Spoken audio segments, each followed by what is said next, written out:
Si vous regardez cette vidéo aujourd'hui, c'est probablement parce qu'au fond de votre âme, vous ressentez cette douleur sourde et persistante, cette sensation que quelque chose ne va pas, que vous n'êtes jamais assez, que malgré tous vos efforts, vous vous sentez toujours vide, incompris et profondément seul dans un monde qui semble ne pas avoir de place pour votre sensibilité. Peut-être que vous vous réveillez chaque matin avec cette lourdeur dans la poitrine, ce sentiment d'être un étranger dans votre propre vie. Vous regardez autour de vous et vous voyez des gens qui semblent si confiants, si sûrs d'eux, pendant que vous luttez constamment contre cette voix intérieure qui vous murmure que vous n'êtes pas à la hauteur, que vous devriez être différent, que vous devriez être moins vous. Aujourd'hui, je vais partager avec vous quelque chose qui va bouleverser votre compréhension de vous-même. Carl Jung, le père de la psychologie des profondeurs, nous a enseigné que cette souffrance que vous ressentez n'est pas une faiblesse. C'est le signal le plus puissant que votre psyché peut vous envoyer. C'est l'appel de votre âme authentique qui réclame sa liberté. Vous n'êtes pas brisé. Vous n'êtes pas défaillant. Vous êtes en plein processus d'individuation, ce que Jung appelait le chemin le plus courageux qu'un être humain puisse entreprendre. Et dans cette vidéo, nous allons identifier et éliminer les 5 habitudes toxiques qui vous maintiennent prisonnier de cette souffrance. Si vous ressentez un frisson en entendant ces mots, si quelque chose en vous s'éveille et dit « enfin, quelqu'un qui comprend », alors restez avec moi. Cette vidéo pourrait être le tournant de votre vie. Avant de plonger dans ces 5 habitudes destructrices, nous devons d'abord comprendre d'où elles viennent. Jung nous a enseigné que nous portons tous en nous ce qu'il appelait l'enfant blessé. Cette partie de nous qui a appris très tôt que pour survivre, pour être aimé, pour appartenir, nous devions nous adapter, nous diminuer, nous trahir. Laissez-moi vous parler de Maya. Maya m'a contacté il y a quelques mois, complètement épuisée. Elle avait 34 ans et venait de démissionner de son travail dans une grande entreprise. « Je n'en peux plus », m'a-t-elle dit. « Depuis toujours, j'ai l'impression de jouer un rôle. Au travail, je suis la perfectionniste qui ne fait jamais d'erreur. En famille, je suis celle qui arrange tout, qui console tout le monde. Avec mes amis, je suis celle qui écoute, qui donne des conseils, qui est toujours disponible. Mais au fond de moi, je me sens complètement vide. Je ne sais même plus qui je suis vraiment. » Cette histoire vous touche, n'est-ce pas? Parce que vous aussi, vous avez appris très tôt que votre valeur dépendait de votre capacité à répondre aux attentes des autres, que votre amour de soi était conditionnel à votre performance, à votre capacité à être ce que les autres voulaient que vous soyez. Jung appelait cela la création de la persona, ce masque que nous portons pour naviguer dans le monde. Mais le problème survient quand nous nous identifions tellement à cette persona que nous oublions notre véritable self, notre essence authentique. Écoutez-moi bien, chaque comportement toxique que vous avez développé était une stratégie de survie intelligente à un moment donné de votre vie. Votre psyché a créé ces mécanismes pour vous protéger. Mais ce qui était autrefois votre protection est maintenant devenu votre prison. Et c'est exactement ce qui nous amène à la première habitude toxique qui vous maintient dans cette souffrance. La première prison dans laquelle vous vous enfermez, c'est la comparaison constante. Chaque jour, vous mesurez votre valeur à l'aune des autres. Leurs succès deviennent la preuve de votre échec. Leur bonheur apparent devient la confirmation de votre malheur. Mais Jung nous a révélé quelque chose de profond sur ce mécanisme. Il nous a enseigné que lorsque nous nous comparons aux autres, nous projetons notre ombre, cette partie de nous que nous n'acceptons pas, que nous rejetons, que nous jugeons indigne. Laissez-moi vous expliquer avec l'histoire d'Élise. Élise était constamment en compétition avec sa sœur aînée. « Ma sœur a tout réussi, me disait-elle. Elle a un mari parfait, une carrière brillante, une maison magnifique. Et moi, je suis artiste, je galère financièrement, je suis célibataire. Ma famille me regarde comme si j'étais un échec. » Pendant des années, Élise a essayé de devenir comme sa sœur. Elle a abandonné sa peinture pour un travail respectable en marketing. Elle s'est forcée à sortir avec des hommes qui ne lui correspondaient pas. Elle a nié sa nature créative, sa sensibilité, sa différence.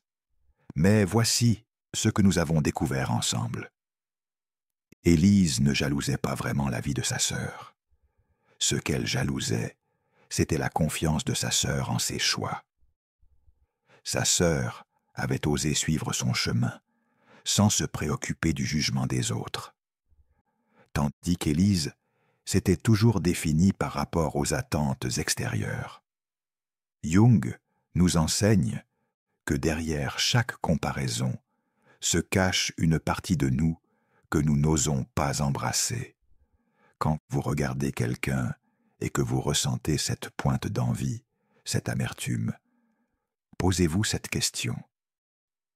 Quelle partie de moi cette personne reflète-t-elle que j'ai peur d'accepter? Parce que, voyez-vous, votre âme ne veut pas que vous deveniez quelqu'un d'autre. Votre âme veut que vous deveniez pleinement vous-même. Et tant que vous regarderez à l'extérieur pour définir votre valeur, vous trahirez cette essence unique qui ne demande qu'à s'exprimer. Aujourd'hui, Élise a repris ses pinceaux. Elle a créé une petite entreprise d'art-thérapie. Sa vie n'est pas parfaite selon les standards conventionnels, mais elle rayonne d'une authenticité qui transforme tous ceux qui la rencontrent. « Je ne me compare plus », m'a-t-elle dit récemment. « Je me célèbre. Chaque jour, je célèbre ma différence, ma sensibilité, mon chemin unique. Et vous savez quoi? Ma sœur m'a dit qu'elle enviait maintenant ma liberté d'être authentique. » Mais éliminer la comparaison ne suffit pas, car souvent, derrière cette comparaison se cache un mécanisme encore plus destructeur, le perfectionnisme. Cette prison dorée dans laquelle tant d'entre vous se sont enfermés, croyant que c'était de l'ambition, de l'excellence, de la rigueur. Mais Jung nous a révélé la vérité sur le perfectionnisme. Ce n'est pas de l'amour de l'excellence, c'est de la peur déguisée en contrôle. Le perfectionnisme est la voix de l'enfant terrorisé en vous qui a appris que son amour, son acceptation, sa sécurité dépendaient de sa performance parfaite. Cet enfant qui a intériorisé le message « Tu es aimable seulement si tu ne fais pas d'erreur. Tu as de la valeur seulement si tu excelles. Tu mérites l'amour seulement si tu es irréprochable. » Laissez-moi vous parler de Thomas. Thomas était avocat dans un grand cabinet parisien, diplômé de Sciences Po. Il avait tout ce qu'on appelle une réussite exemplaire. Mais il était rongé de l'intérieur. Chaque dossier devait être parfait. Chaque présentation devait être irréprochable. Il travaillait 70 heures par semaine, dormait 4 heures par nuit et vivait dans la terreur constante de commettre une erreur. « Je ne comprends pas », m'a-t-il dit lors de notre première séance. « J'ai tout ce que j'ai toujours voulu. Pourquoi est-ce que je me sens si vide? Pourquoi est-ce que j'ai cette angoisse permanente au ventre? Ensemble, nous avons exploré son enfance. Thomas avait grandi avec des parents brillants mais froids. Ils ne lui accordaient leur attention, leur fierté, leur amour, que lorsqu'il rapportait les meilleures notes, lorsqu'il gagnait ses compétitions, lorsqu'il était parfait. À 8 ans, Thomas avait inconsciemment pris cette décision. Je ne peux pas me permettre d'échouer. Si j'échoue, je perds leur amour. Et si je perds leur amour, je meurs. Cette décision d'enfant terrifié était devenue le programme inconscient qui dirigeait sa vie d'adulte. Jung nous enseigne que le perfectionnisme est un mécanisme de défense contre la blessure d'abandon. L'enfant en nous croit que s'il est parfait, il ne sera jamais rejeté, jamais abandonné, jamais blessé. Mais cette stratégie de survie devient une prison qui nous coupe de notre humanité, de notre vulnérabilité, de notre capacité à recevoir l'amour inconditionnel. Car voici ce que le perfectionnisme vous vole. Il vous vole votre droit à l'erreur, votre droit à l'apprentissage, votre droit à être humain. Il vous maintient dans un état de stress chronique où vous n'êtes jamais assez bon, jamais assez accompli, jamais assez parfait. Avec Thomas, nous avons travaillé ce que Jung appelle l'intégration de l'enfant blessé. Nous avons dialogué avec cette partie de lui qui avait si peur d'être rejetée. Nous lui avons appris que son essence, son être profond, était aimable indépendamment de ses performances. Le tournant est venu quand Thomas a osé commettre une erreur volontaire. Il a délibérément laissé une petite faute de frappe dans un email à un collègue. « J'ai eu des palpitations pendant des heures », m'a-t-il raconté. « Mais vous savez quoi? Personne n'est mort. Mon collègue n'a même pas remarqué. Et pour la première fois depuis des années, j'ai senti quelque chose se détendre en moi. » Aujourd'hui, Thomas a quitté son cabinet d'avocat. Il a ouvert une petite pratique de médiation, où il aide des couples en difficulté. Il gagne moins d'argent, mais il dort 8 heures par nuit, et sa relation avec sa femme s'est transformée. « J'ai compris, m'a-t-il dit, que la perfection était ma façon de contrôler l'amour des autres. Mais l'amour véritable ne se contrôle pas, il se reçoit. Et pour le recevoir, j'ai dû accepter d'être imparfait, vulnérable, humain. Mais même quand vous commencez à lâcher prise sur le perfectionnisme, il reste souvent une habitude encore plus subtile, encore plus destructrice. Combien d'entre vous se reconnaissent dans ce schéma? Vous donnez, vous donnez, vous donnez, jusqu'à l'épuisement. Vous êtes toujours disponible pour les autres, toujours prêt à aider, à consoler, à résoudre leurs problèmes.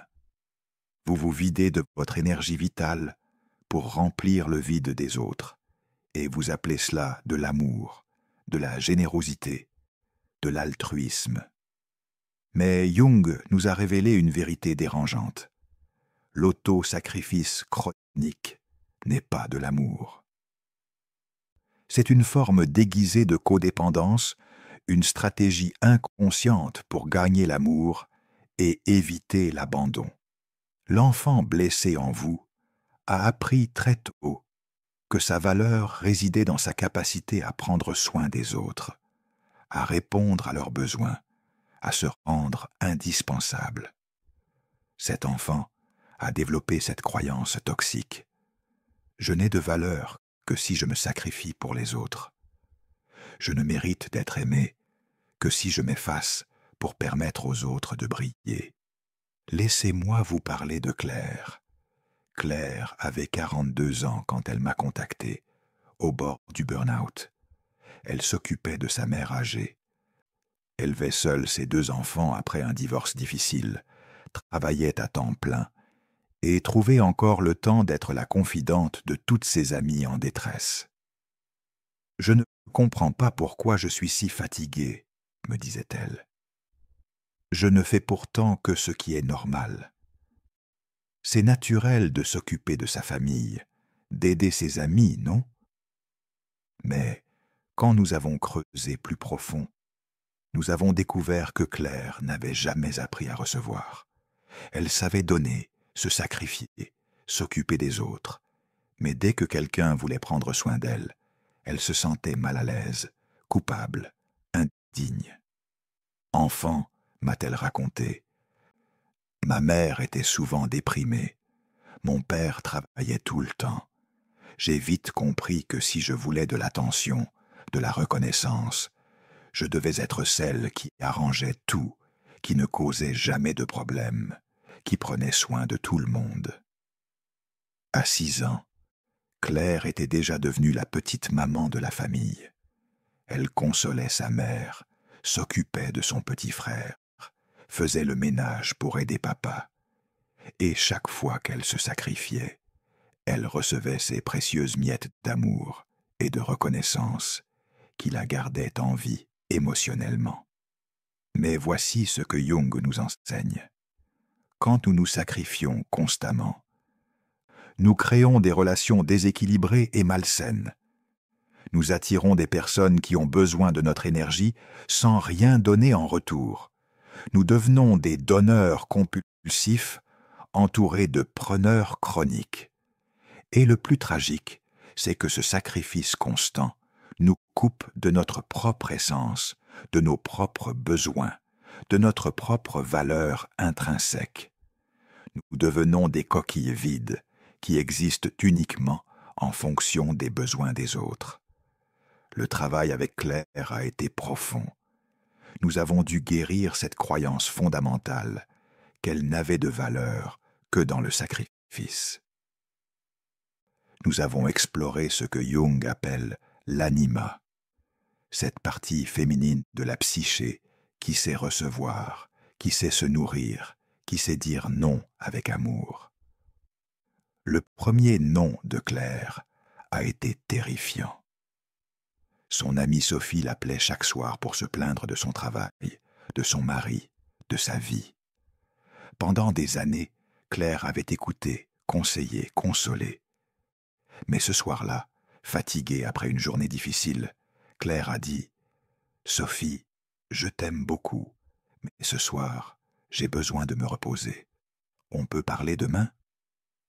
J'ai raccroché et j'ai pleuré pendant 1 heure, m'a raconté Claire. J'avais l'impression d'être la pire amie du monde. Mais quelque chose en moi se sentait libre. Sophie ne l'a pas rappelé pendant 3 semaines. Claire a paniqué, convaincue d'avoir perdu son amitié. Mais quand Sophie a refait contact, leur relation avait changé. Elle était devenue plus équilibrée, plus respectueuse, plus authentique. J'ai réalisé, m'a dit Claire, que mes sacrifices constants n'aidaient personne. Ils maintenaient les autres dans leur faiblesse, et moi dans mon épuisement. Maintenant, j'aide quand je peux, par amour véritable, pas par peur d'être abandonnée.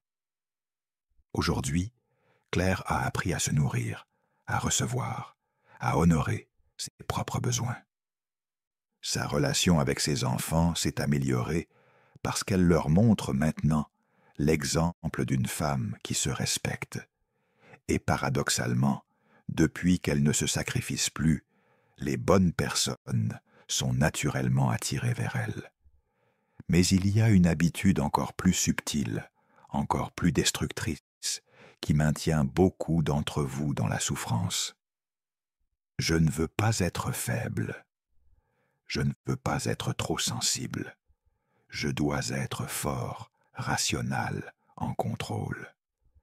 Combien de fois avez-vous entendu ou prononcé ces phrases? Combien de fois avez-vous étouffé vos émotions, nié votre sensibilité, réprimé votre nature empathique parce que le monde vous a dit que c'était de la faiblesse? Jung nous a enseigné que cette négation de nos émotions est l'une des mutilations les plus profondes que nous puissions nous infliger. Car nos émotions ne sont pas des ennemis à combattre. Elles sont des messagères sacrées de notre âme, des guides précieux sur notre chemin d'individuation. Laissez-moi vous parler de David. David était ingénieur, 38 ans, marié, 2 enfants. De l'extérieur, sa vie semblait parfaite. Mais David était devenu un zombie émotionnel. Il ne ressentait plus rien, ni joie, ni tristesse, ni colère, ni enthousiasme. Il fonctionnait, accomplissait ses tâches, mais vivait dans un brouillard gris constant. « Docteur, m'a-t-il dit lors de notre première rencontre, je pense que je suis déprimé, mais je ne ressens même pas la tristesse. Je ne ressens rien. » En explorant son histoire, nous avons découvert que David avait appris très tôt à couper ses émotions. Son père était militaire, sa mère froide et distante. Pleurer était interdit. La colère était punie. L'enthousiasme était ridiculisé. « Les vrais hommes ne pleurent pas, » lui répétait son père. « Les émotions sont pour les faibles. » À 10 ans, David avait pris une décision inconsciente mais radicale. Il avait fermé son cœur. Il s'était coupé de sa sensibilité pour survivre dans un environnement émotionnellement toxique. Et cette stratégie de survie l'avait suivi jusqu'à l'âge adulte. Mais Jung nous révèle quelque chose de fondamental. Quand nous nions nos émotions, nous ne les faisons pas disparaître. Nous les refoulons dans ce qu'il appelle l'ombre psychique. Et ces émotions refoulées continuent d'agir en nous, mais de façon destructrice et inconsciente. La colère niée devient de l'amertume chronique. La tristesse refoulée devient de la dépression. La peur non acceptée devient de l'anxiété paralysante. L'enthousiasme étouffé devient de l'apathie existentielle. Avec David, nous avons entrepris ce que Jung appelle la récupération de la fonction sentiment. Nous avons commencé par des exercices simples. Identifier 3 émotions par jour, même subtiles. Qu'est-ce que tu ressens quand tu bois ton café le matin? Quelle émotion traverse ton corps quand tu regardes tes enfants jouer? Au début, David ne trouvait rien. 40 ans de répression émotionnelle ne se défont pas en quelques jours. Mais petit à petit, des sensations ont commencé à émerger. D'abord de la fatigue qu'il n'avait jamais reconnue, puis de l'irritation qu'il avait toujours intellectualisée, puis, un jour, de la tristesse. Une immense tristesse pour toutes ces années perdues à se couper de lui-même. Le tournant est venu quand David a commencé à tenir ce que j'appelle un journal émotionnel. Chaque soir, il écrivait « Aujourd'hui, j'ai ressenti ». Au début, ses entrées étaient sèches, intellectuelles. Mais progressivement, ses émotions ont commencé à s'exprimer sur le papier. Un jour, m'a-t-il raconté, j'ai écrit pendant 3 pages sur ma colère envers mon père. J'avais l'impression qu'un barrage venait de céder. J'ai pleuré pour la première fois depuis 20 ans. Et vous savez quoi? Je me suis senti vivant. Jung nous enseigne que nos émotions sont notre système de navigation intérieure. Elles nous disent ce qui est bon pour nous, ce qui nous nourrit, ce qui nous épuise, ce qui nous inspire. Quand nous les nions, nous nous privons de notre boussole existentielle. Aujourd'hui, David a retrouvé sa sensibilité. Sa relation avec sa femme s'est transformée parce qu'il peut maintenant vraiment la rencontrer émotionnellement. Ses enfants adorent ce nouveau papa qui peut rire, s'émouvoir, même pleurer avec eux. Je pensais que les émotions me rendraient faible, m'a-t-il confié récemment. En réalité, elles m'ont rendu entier. Maintenant, je sais qui je suis, ce que je veux, ce qui compte vraiment pour moi. Mais il reste une habitude finale, la plus profonde, la plus destructrice de toutes. Nous arrivons maintenant au cœur de toutes les blessures, à la racine de toutes les habitudes toxiques que nous avons explorées, l'abandon de soi. Cette trahison fondamentale, où vous avez choisi la sécurité de l'adaptation plutôt que le courage de l'authenticité. L'abandon de soi, c'est quand vous taisez votre vérité pour éviter le conflit. C'est quand vous niez vos rêves pour rassurer vos parents. C'est quand vous cachez votre sensibilité pour être accepté par le groupe. C'est quand vous choisissez un travail que vous détestez pour répondre aux attentes sociales. C'est quand vous restez dans des relations toxiques par peur de la solitude. Jung nous a enseigné que l'abandon de soi est la plus grande tragédie humaine. Car quand nous nous abandonnons, nous ne trahissons pas seulement notre essence individuelle, nous trahissons le mouvement même de la vie qui cherche à s'exprimer à travers nous. Laissez-moi vous raconter l'histoire de Sarah. Sarah avait 45 ans quand elle m'a contacté, en pleine crise existentielle. Depuis l'enfance, elle était la fille parfaite, obéissante, studieuse, discrète. Elle avait fait des études de comptabilité pour faire plaisir à son père. Elle s'était mariée à 25 ans avec un homme bien sous tout rapport, mais avec qui elle n'avait aucune connexion profonde. Elle avait eu 2 enfants, acheté une maison en banlieue, construit cette vie normale que tout le monde admirait. Mais à 45 ans, Sarah s'est effondrée. J'ai l'impression de ne jamais avoir vécu ma propre vie, m'a-t-elle dit entre les larmes. Chaque décision que j'ai prise, je l'ai prise pour faire plaisir à quelqu'un d'autre. Je ne sais même plus qui je suis vraiment.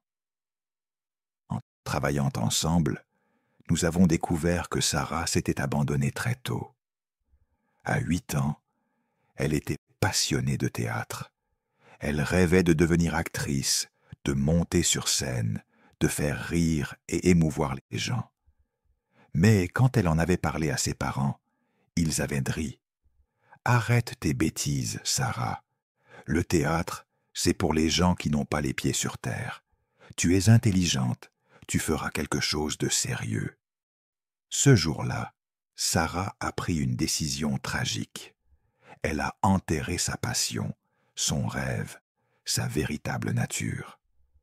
Elle a décidé que pour être aimée, acceptée, elle devait être ce que ses parents voulaient qu'elle soit. Pendant 37 ans, Sarah a vécu la vie de quelqu'un d'autre. Elle a construit une existence entière sur l'abandon de son essence authentique. Et à 45 ans, cette vie artificielle s'est effondrée parce que notre âme ne peut pas indéfiniment supporter la trahison de notre vraie nature. Jung appelait cela la crise du milieu de la vie, ce moment où l'âme se rebelle contre une existence inauthentique et exige que nous revenions à notre véritable self. Le travail avec Sarah a été profond et bouleversant. Nous avons dû retrouver cette petite fille de 8 ans qui aimait le théâtre.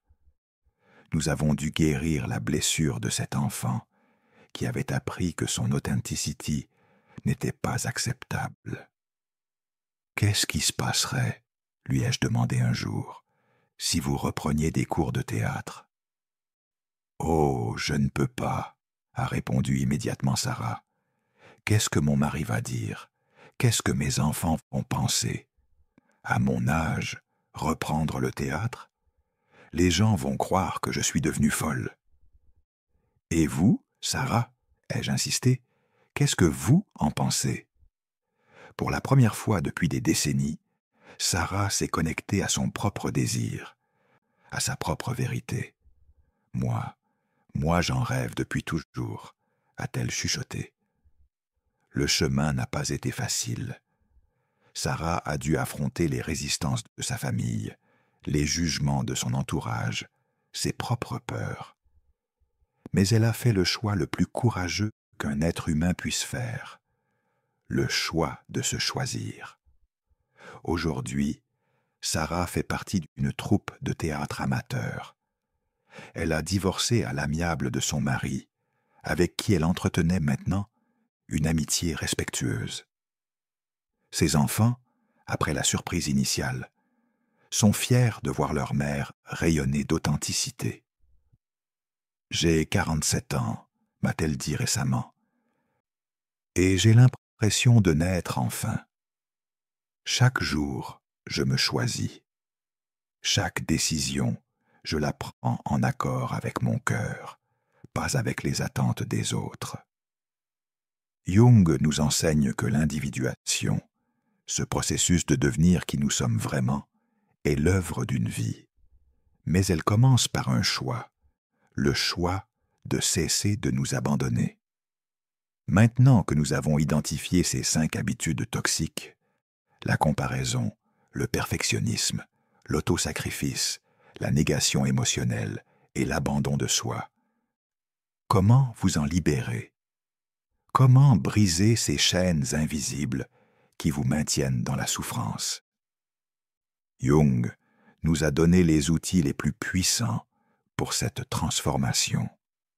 Le premier, c'est ce qu'il appelle la prise de conscience. Vous ne pouvez pas changer ce que vous ne voyez pas. Ces habitudes toxiques agissent souvent dans votre inconscient, comme des programmes automatiques qui dirigent votre vie sans que vous vous en rendiez compte. Commencez par observer. Pendant une semaine, portez attention à vos patterns. Quand vous comparez-vous? Quelle situation déclenche votre perfectionnisme? Dans quelles circonstances vous sacrifiez-vous? Quelles émotions niez-vous? Quand vous abandonnez-vous? Le deuxième outil, c'est ce que Jung appelle le dialogue avec l'ombre. Ces habitudes toxiques ne sont pas vos ennemis, elles sont des parties de vous qui ont peur, qui souffrent, qui essaient de vous protéger. Dialoguez avec elles, prenez votre perfectionnisme. Au lieu de le combattre, parlez-lui. « Merci, perfectionnisme, de m'avoir protégé. Tu as essayé de m'éviter la douleur du rejet. Mais maintenant, je peux prendre soin de cette peur d'une façon plus saine. » Le troisième outil, c'est ce que Jung appelle l'imagination active. Visualisez-vous libre de ces habitudes toxiques. Comment vous sentiriez-vous si vous ne vous compariez plus jamais? Quelle vie meneriez-vous si vous acceptiez votre imperfection? Qui seriez-vous si vous honoriez vos émotions? Cette visualisation n'est pas de la rêverie. C'est un processus psychologique puissant qui programme votre inconscient vers la transformation. Votre psyché ne fait pas la différence entre une expérience vécue et une expérience intensément visualisée. Le quatrième outil, c'est la pratique de ce que j'appelle les micro-courages. Vous n'avez pas besoin de transformer votre vie du jour au lendemain. Commencez petit. Un jour, ne vous comparez à personne. Un autre jour, assumez une petite imperfection. Le jour suivant, exprimez une émotion authentique. Puis, prenez une décision en accord avec votre vérité. Chaque petit acte de courage renforce votre muscle de l'authenticité. Chaque fois que vous choisissez votre vérité plutôt que la facilité, vous guérissez un peu plus l'enfant blessé en vous. Et surtout, entourez-vous d'âmes qui comprennent votre chemin. Jung nous a enseigné que l'individuation ne se fait pas en vase clos. Nous avons besoin de témoins bienveillants, de miroirs aimants qui reflètent notre beauté authentique. Imaginez-vous dans 6 mois, dans 1 an, dans 5 ans, libéré de ces 5 habitudes toxiques. Qui êtes-vous quand vous ne vous comparez plus à personne, quand vous embrassez votre imperfection, quand vous vous choisissez, quand vous honorez vos émotions, quand vous vivez dans l'authenticité totale. Vous êtes ce que Jung appelait l'individu individualisé, un être humain qui a eu le courage de devenir pleinement lui-même. Vous êtes devenu ce que j'aime appeler une âme libérée. L'âme libérée ne cherche plus l'approbation des autres parce qu'elle s'approuve elle-même.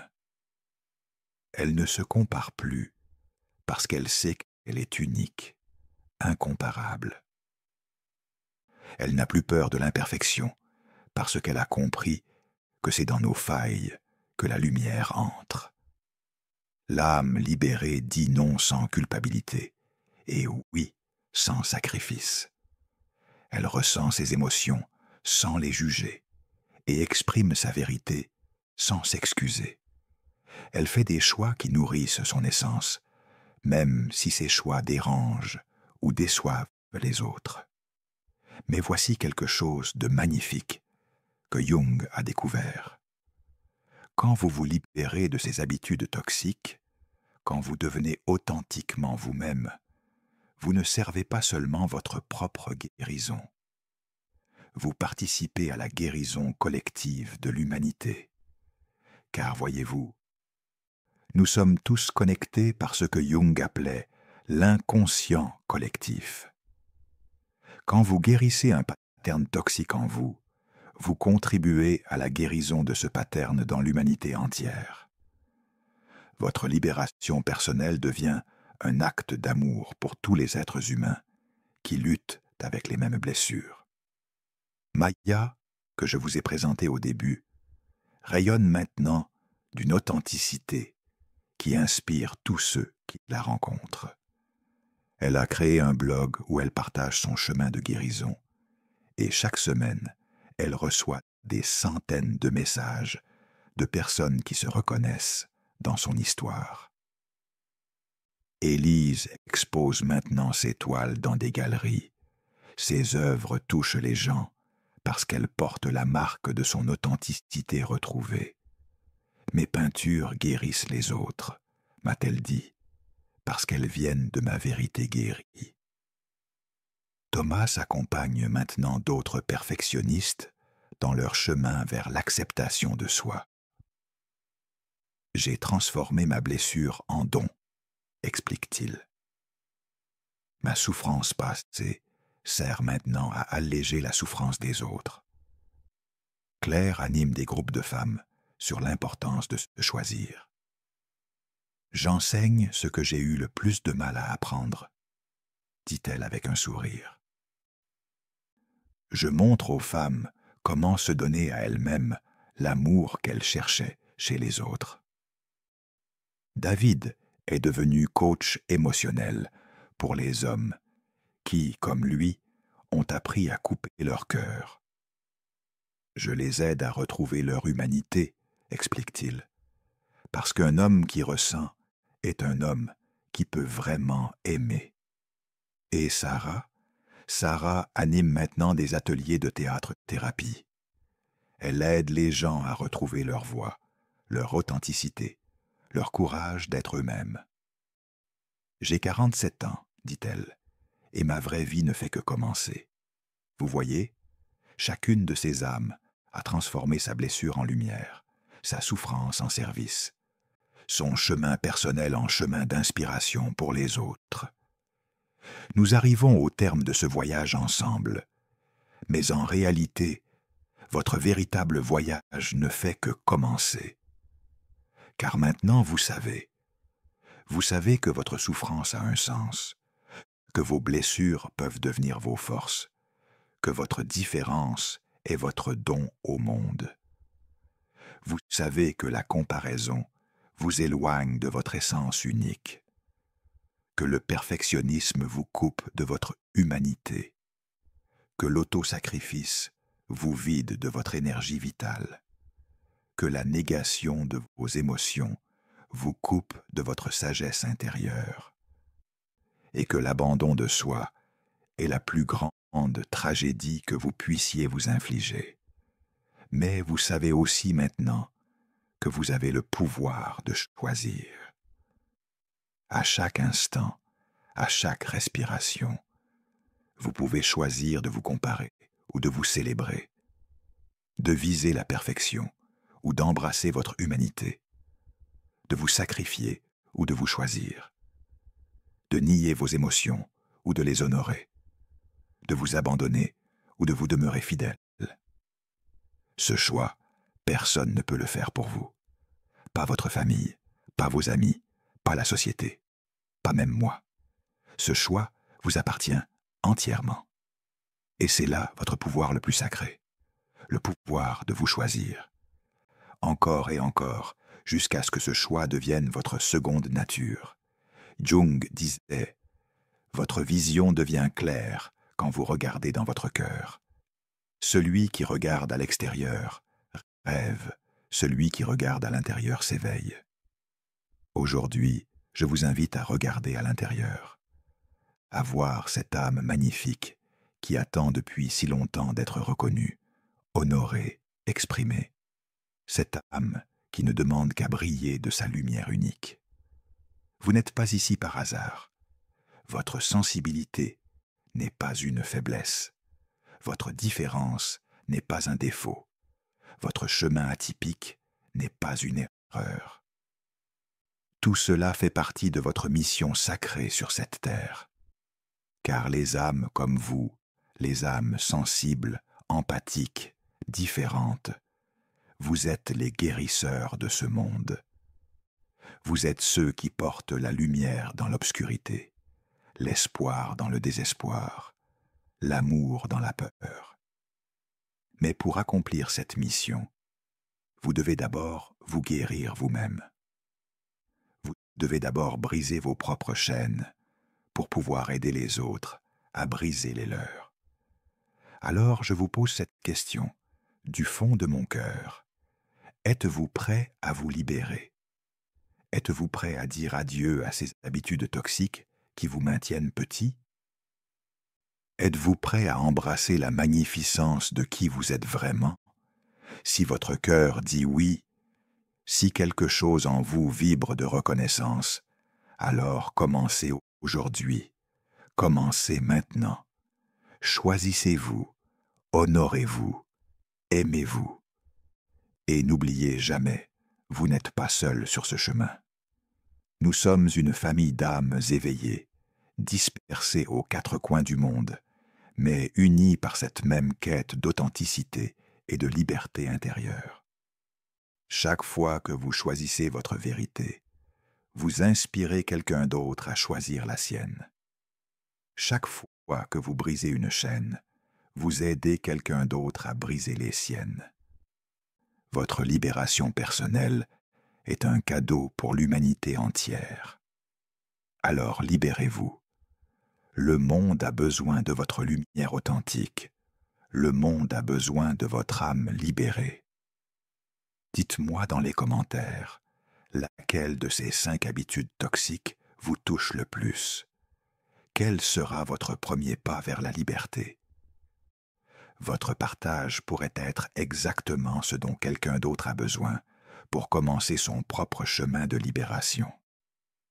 Et si cette vidéo a touché votre âme, partagez-la avec quelqu'un qui en a besoin. Car l'amour véritable, c'est d'aider les autres à se souvenir de leur magnificence. Je vous aime, âme courageuse. Je crois en votre capacité à vous transformer, à vous libérer, à devenir pleinement vous-même. Jusqu'à notre prochaine rencontre, prenez soin de votre âme précieuse. Motes fino pour l'engagement. N'oubliez pas de vous abonner à cette chaîne si ce contenu nourrit votre âme. Activez la cloche de notification pour ne manquer aucune de nos explorations dans la psychologie de l'âme et les chemins de la guérison spirituelle. Et rappelez-vous, votre chemin d'individuation, comme l'appelait Jung, est unique. Prenez ce qui résonne avec votre cœur et laissez le reste. Vous êtes votre propre guide le plus sage. Avec tout mon amour et ma gratitude pour votre courage d'être vous-même,